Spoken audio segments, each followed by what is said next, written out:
Hello, welcome back to my channel. ഞാനിന്ന് പുളിയിഞ്ചി ഉണ്ടാക്കി കേട്ടോ, ഓണത്തിന് വേണ്ടിയിട്ട്. അപ്പോൾ 2-3 ദിവസം മുന്നേ ഉണ്ടാക്കിയാൽ നല്ല ടേസ്റ്റ് ഉണ്ടാവുമല്ലോ. അപ്പോൾ അതെങ്ങനെ ഉണ്ടാക്കിയെന്ന് പെട്ടെന്ന് കാണിച്ചു തരാം. ഇതിപ്പോൾ ഇഞ്ചി കനം കുറച്ചിട്ട് വട്ടത്തിൽ അരിഞ്ഞു വെച്ചിട്ടുണ്ട്. പിന്നെ ചെറിയുള്ളിയും ചെറുതായി അരിഞ്ഞിട്ടുണ്ട്, പച്ചമുളക്, പിന്നെ ശർക്കര, പുളിവെള്ളം. ഇനി നമുക്കിതുപോലൊരു ചീനച്ചട്ടി വെച്ചിട്ട് അതിലേക്ക് കുറച്ച് വെളിച്ചെണ്ണ ഒഴിച്ചു കൊടുക്കാം. നല്ല കനം കുറച്ചിട്ടാണ് കേട്ടോ ഞാൻ ഇഞ്ചി അരിഞ്ഞത്. ഇത് നമുക്ക് നന്നായിട്ടൊന്ന് വറുത്തെടുക്കണം. ഇത് പെട്ടെന്നൊന്നും വറുത്ത് കിട്ടില്ല. സിമ്മിലിട്ടിട്ട് കുറച്ച് സമയം എടുത്തിട്ട് നന്നായിട്ട് ഇതൊന്ന് ബ്രൗൺ കളറാക്കി എടുക്കണം. ഇങ്ങനെ കയ്യിൽ വെച്ചിട്ട് നമുക്കിങ്ങനെ പൊട്ടുന്ന രീതിയിൽ അത്രയ്ക്ക് നന്നായിട്ടൊന്ന് മൂപ്പിച്ചെടുക്കണം. സിമ്മിലിട്ടിട്ട് തന്നെ ചെയ്യണം. എന്നിട്ട് ഈ ഒരു കളറാവുമ്പോൾ നല്ല ക്രിസ്പി ആവുന്ന സമയത്ത് നമുക്കിത് കോരി മാറ്റി വയ്ക്കാം. ഇതുപോലെയാണ് കേട്ടോ. ഇനി നമുക്ക് ഇതേ വെളിച്ചെണ്ണയിൽ നേരത്തെ അരിഞ്ഞു വെച്ച് ചെറിയുള്ളി ഇട്ടിട്ട് നന്നായിട്ട് ഇതുപോലെ തന്നെ നന്നായിട്ടൊന്ന് ക്രിസ്പിയാക്കി എടുക്കണം. നന്നായിട്ട് മൊരിച്ചെടുക്കണം. കുറച്ച് സമയം എടുക്കും കേട്ടോ ഇതിനൊക്കെ.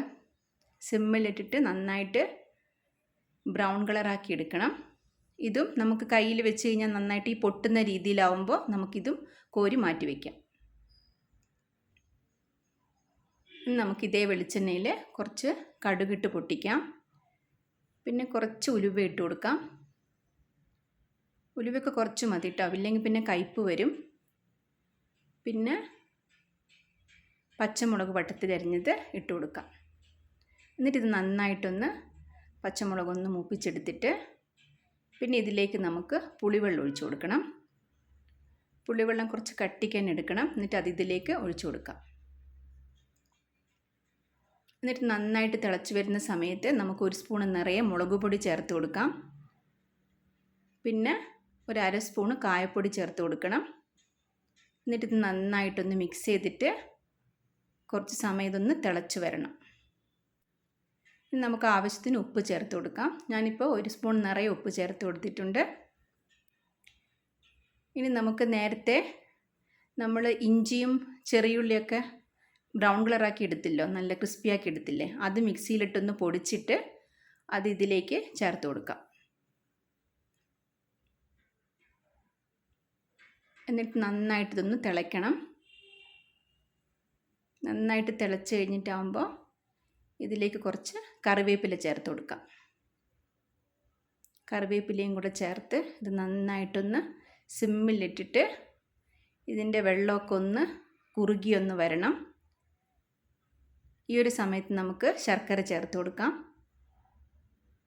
ശർക്കരയും കൂടെ ചേർത്ത് കൊടുത്തിട്ട് നന്നായിട്ടൊന്ന് മിക്സ് ചെയ്യണം. ഇതുപോലെ വെക്കുമ്പോൾ നല്ല ടേസ്റ്റാണ് കേട്ടോ പുളിയിഞ്ചി. ഞാൻ ഉള്ളി ചേർക്കാതെയും പുളിയിഞ്ചി ഉണ്ടാക്കാറുണ്ട്, ഇതുപോലെ ഉള്ളി ചേർത്തിട്ടും ഉണ്ടാക്കാറുണ്ട്. പക്ഷേ ഉള്ളി ചേർത്തിട്ടുള്ള പുളിയിഞ്ചിയാണ് കുറച്ചുകൂടി നല്ല ടേസ്റ്റായിട്ട് തോന്നിയിട്ടുള്ളത്. അപ്പോൾ അതുകൊണ്ടാണ് ഞാനിപ്പോൾ ഓണത്തിന് ഈ ഒരു രീതിയിൽ ഉണ്ടാക്കിയത്.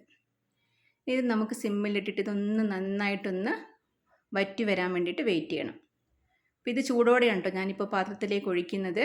ഇതിൻ്റെ ചൂടൊക്കെ പോയിട്ടാവുമ്പോൾ ഇത് കുറച്ചുകൂടെ നല്ല കട്ടിയാവും.